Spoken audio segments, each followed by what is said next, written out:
Hello friends, welcome back to our silly vlog. എൻ്റെ പേര് നിഷി. എല്ലാവർക്കും സുഖം തന്നെയാണല്ലോ അല്ലേ? ഇന്ന് നമ്മൾ ഉണ്ടാക്കാൻ പോകുന്ന റെസിപ്പിയെക്കുറിച്ച് പറയുന്നതിന് മുന്നായിട്ട് നിങ്ങൾ ആദ്യമായിട്ടാണ് ഞങ്ങളുടെ ചാനലിൽ കയറുന്നതെങ്കിൽ പ്ലീസ് സബ്സ്ക്രൈബ്, അതുപോലെ തന്നെ ബെൽ ബട്ടണും പ്രസ് ചെയ്യാൻ മറക്കരുത്. ഇപ്പോൾ ഞങ്ങളുടെ വീഡിയോസൊക്കെ കണ്ടിട്ട് നിങ്ങൾക്ക് ഇഷ്ടപ്പെടുകയാണെങ്കിൽ പ്ലീസ് ലൈക്ക്, അതുപോലെ തന്നെ ഷെയറും ചെയ്യണം. ഇന്ന് നമ്മൾ ഉണ്ടാക്കാൻ പോകുന്ന ഒരു വെജിറ്റേറിയൻ ഡിഷാണ്. എന്നാൽ കണ്ടാൽ ഒരു നോൺ വെജ് ഡിഷ് പോലെ ഇരിക്കും, ഒരു ബീഫൊക്കെ ഉലർത്തിയത് പോലെ ഇരിക്കും. എന്നാൽ ഇതൊരു സോയ ഉലർത്തിയതാണ്. എന്നാൽ ബീഫൊക്കെ ഉണ്ടാക്കുന്ന അതുപോലെ തന്നെ ടേസ്റ്റ് ഉള്ള ഒരു സാധനമാണ് ഈ സോയയും. അപ്പം നമ്മളിത് പ്രത്യേകിച്ച് നോയമ്പ് സമയത്തൊക്കെ ഇത് ഉണ്ടാക്കുമ്പോൾ ബീഫൊക്കെ മിസ് ചെയ്യുന്നവർക്ക് പറ്റിയൊരു ഡിഷാണ് ഈ സോയ ചങ്ക്. അപ്പോൾ നമുക്കിതെങ്ങനെ ഉണ്ടാക്കുന്നതെന്ന് നമുക്ക് നോക്കാം. Let's start.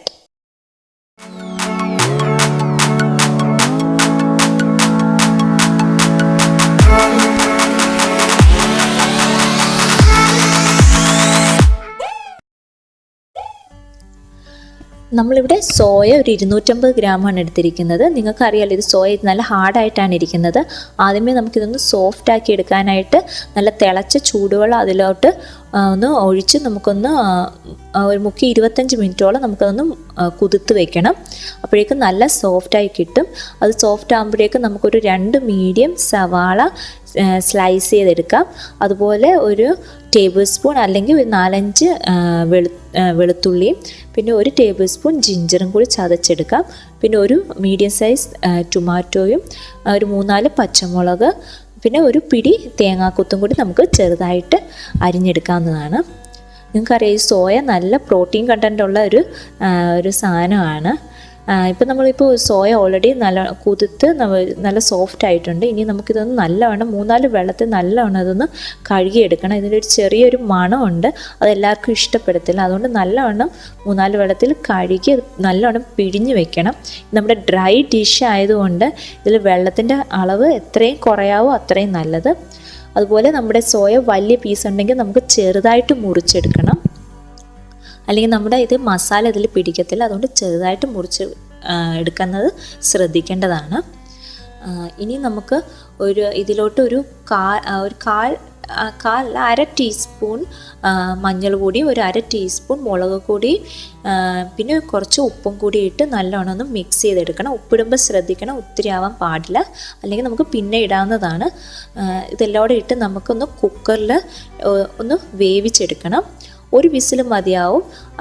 അപ്പം ഈ കുക്കറിലോട്ട് ഇട്ടിട്ട് ഒരു കാൽ കപ്പ് വെള്ളം കൂടി ഞാൻ ഒഴിക്കുന്നുണ്ട്. അപ്പോൾ നമുക്ക് അടി പിടിക്കുമെന്ന് പേടിക്കേണ്ടതില്ല. അതും കൂടി ഇട്ട് നമുക്ക് അടച്ച് ഒരു വിസിൽ വരെ നമുക്ക് വേവിക്കാം. സോയ വേവുമ്പോഴേക്കും നമുക്ക് അതിൻ്റെ മസാല ഉണ്ടാക്കിയെടുക്കാവുന്നതാണ്. അതിനായിട്ട് ഒരു പാൻ എടുത്ത് ചൂടായതിന് ശേഷം ഒരു 4 ടേബിൾ സ്പൂൺ എണ്ണ ഞാനിവിടെ ഒഴിക്കുന്നുണ്ട്. ഞാൻ ഒലിവ് ഓയിലാണ് ഉപയോഗിക്കുന്നത്, ഇഷ്ടമുള്ള നിങ്ങൾക്ക് ഉപയോഗിക്കാം. അത് ഒന്ന് ചൂടായി കിട്ടുമ്പോഴേക്കും നമുക്ക് ഒരു അര ടീസ്പൂൺ അല്ലെങ്കിൽ 1 ടീസ്പൂൺ കടുക്, 1 ടീസ്പൂൺ ജീരകം, ചെറിയ ജീരകം കൂടി ഇട്ട് നമുക്കൊന്ന് പൊട്ടിച്ചെടുക്കണം. എന്നിട്ട് കുറച്ച് കറിവേപ്പിലയും കൂടി ഇട്ട് ഒന്ന് ഇളക്കി, പിന്നെ നമ്മളൊരു 3-4 ഉണക്കമുളകും കൂടി നമുക്കിടാം. അതും കൂടി ഇട്ടൊന്ന് ഇളക്കിയെടുക്കാം. ഈ എണ്ണ നമുക്ക് ഇഷ്ടത്തിനനുസരിച്ച് ഒഴിക്കാം. എന്തായാലും ഡ്രൈ ഡിഷ് ആകുമ്പം നല്ലവണ്ണം എണ്ണ ഒഴിച്ചാലേ അതിന് നല്ല ടേസ്റ്റ് വരത്തുള്ളൂ. ഇപ്പം ഞാൻ ഒരു പിടി തേങ്ങാക്കൊത്തും കൂടി ഞാൻ ഇടുന്നുണ്ട്. അതും കൂടി നല്ലവണ്ണം നമുക്കൊന്ന് മൂപ്പിച്ചെടുക്കണം. അതിനൊപ്പം നമ്മൾ ചതച്ച് വെച്ചേക്കുന്ന 1 ടേബിൾ സ്പൂൺ ഗാർലിക്കും 1 ടേബിൾ സ്പൂൺ ഇഞ്ചിയും കൂടി ഞാനിപ്പോൾ ഇടുന്നുണ്ട്. അതും കൂടി നല്ലവണ്ണം ഇതിൻ്റെ കൂടെ ഇട്ട് നമുക്കൊന്ന് മൂപ്പിച്ചെടുക്കണം. അതിൻ്റെ പച്ചമണം മാറുന്ന വരെ നമുക്കൊന്ന് മൂപ്പിച്ചെടുക്കണം. ഒരു ബ്രൗൺ കളർ ഷെയ്ഡ് വരുന്ന വരെ നമുക്കിതൊന്ന് മൂപ്പിച്ചെടുക്കാം.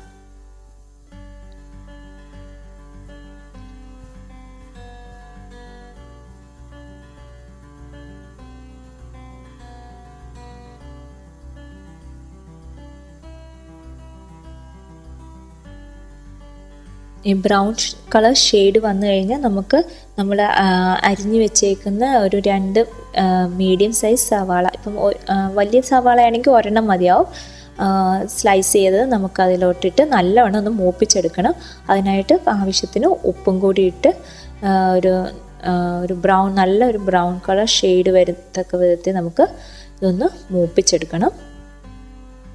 അതിനൊപ്പം നമുക്ക് ഒരു 3 പച്ചമുളക്, എരിവിനനുസരിച്ച് ഞാനിവിടെ 3 പച്ചമുളകാണ് ആഡ് ചെയ്തിരിക്കുന്നത്. അതും കൂടി ആഡ് ചെയ്ത് നല്ലോണം മിക്സ് ചെയ്ത് നല്ലോണം മൂപ്പിച്ചെടുക്കാവുന്നതാണ്. ഈ സമയം കൊണ്ട് നമ്മുടെ സോയ ഓൾറെഡി വെന്തിട്ടുണ്ടാവും. ഒരു വിസിൽ മതിയാവും വെന്ത് കിട്ടാൻ. വെന്ത ഉടനെ നമുക്കതങ്ങ് വിസിൽ മാറ്റി നമുക്കങ്ങ് തുറന്ന് വെക്കാവുന്നതാണ്. അടച്ച് വെക്കേണ്ടതല്ല, തുറന്ന് അതിൻ്റെ ആവി കളയാവുന്നതാണ്.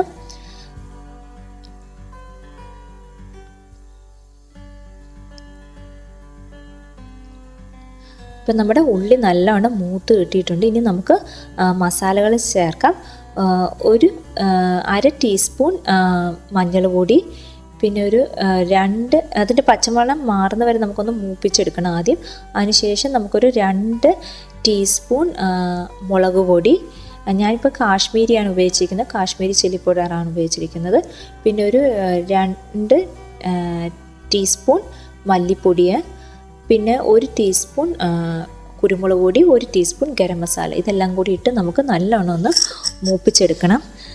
നിങ്ങൾക്ക് ആവശ്യമുണ്ടെങ്കിൽ ഇപ്പോൾ ഒരു കുറച്ച് എണ്ണയും കൂടി ഇട്ടാൽ നിങ്ങൾക്ക് മൂപ്പിക്കണമെങ്കിൽ അതും കൂടി ഇട്ട് നല്ലോണം ഒന്ന് മൂപ്പിച്ചെടുക്കാം.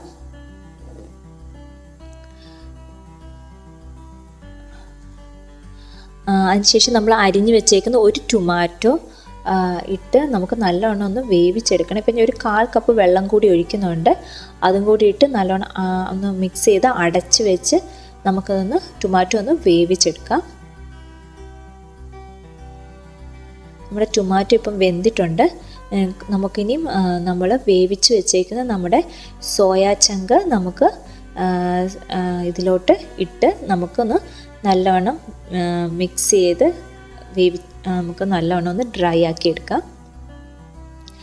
ഇപ്പം നമ്മൾ ഓൾറെഡി ഉപ്പിട്ടാണ് വേവിച്ചിരിക്കുന്നത്. ഇനി നിങ്ങൾക്ക് ഒന്ന് ഒരെണ്ണം എടുത്ത് ടേസ്റ്റ് ചെയ്ത് നോക്കിയതിന് ശേഷം നിങ്ങൾക്ക് ഉപ്പ് ഇനി ആവശ്യമുണ്ടെങ്കിൽ, ഇപ്പം നമ്മൾ ഉള്ളിയിലും ഉപ്പിട്ടിട്ടുണ്ട്, ഇപ്പോൾ സോയയിലും ഉപ്പിട്ടിട്ടുണ്ട്, ഒന്ന് ടേസ്റ്റ് ചെയ്ത് നോക്കിയിട്ട് നിങ്ങൾക്ക് ഉപ്പ് ആവശ്യമുണ്ടെങ്കിൽ നമുക്ക് ഇപ്പോൾ ഉപ്പ് ആഡ് ചെയ്യാവുന്നതാണ്. അതുപോലെ തന്നെ നിങ്ങൾക്കിപ്പം കറിയായിട്ടാണ് ഇപ്പം നിങ്ങൾക്കിത് വേണ്ടെങ്കിൽ നിങ്ങൾക്ക് ഈ സമയത്ത് ഇച്ചിരി വെള്ളം കൂടി ഒഴിച്ച് ഒന്ന് നല്ലോണം തിളപ്പിച്ചെടുക്കുകയാണെങ്കിൽ നിങ്ങൾക്ക് ഉപയോഗിക്കാം. പക്ഷേ ഇതിപ്പം ഫ്രൈ ആയതുകൊണ്ട് അതിനാണ് എനിക്ക് ടേസ്റ്റും തോന്നിയിട്ടുള്ളത്. ഇപ്പോൾ ഓൾറെഡി ഞാനിപ്പം ഈ ഒരു നല്ലൊരു ബ്രൗൺ കളർ ഷെയ്ഡ് വരത്തക്ക വിധത്തിൽ തന്നെ അതൊന്ന് ഒലത്തി എടുത്തിട്ടുണ്ട്. ഇനി നമുക്കതൊന്ന് സെർവ് ചെയ്യാവുന്നതാണ്. നിങ്ങളെല്ലാവരും ഒന്ന് ഇതൊന്ന് ട്രൈ ചെയ്ത് നോക്കണം. ഇപ്പോൾ സോയ നിങ്ങൾക്ക് മുമ്പ് കഴിച്ചിട്ടുണ്ട്, നിങ്ങൾക്ക് ഇഷ്ടപ്പെട്ടില്ലെങ്കിൽ ഈ ഒരു രീതിയിൽ ഒരു പ്രാവശ്യം ഒന്ന് ട്രൈ ചെയ്ത് നോക്കുമ്പോൾ നിങ്ങൾക്കറിയാം ഒത്തിരി ടേസ്റ്റ് ഉള്ളതാണ്. അപ്പം നിങ്ങൾക്ക് എല്ലാവർക്കും ഇഷ്ടപ്പെടുമെന്ന് വിശ്വസിക്കുന്നു. ഇഷ്ടപ്പെടുവാണെങ്കിൽ പ്ലീസ് കമൻറ്റ് ചെയ്യണം. അപ്പോൾ നമുക്കിനിയും ഒരു നെക്സ്റ്റ് റെസിപ്പി വരുന്നവരെ കാണാം. ബൈ. Thank you.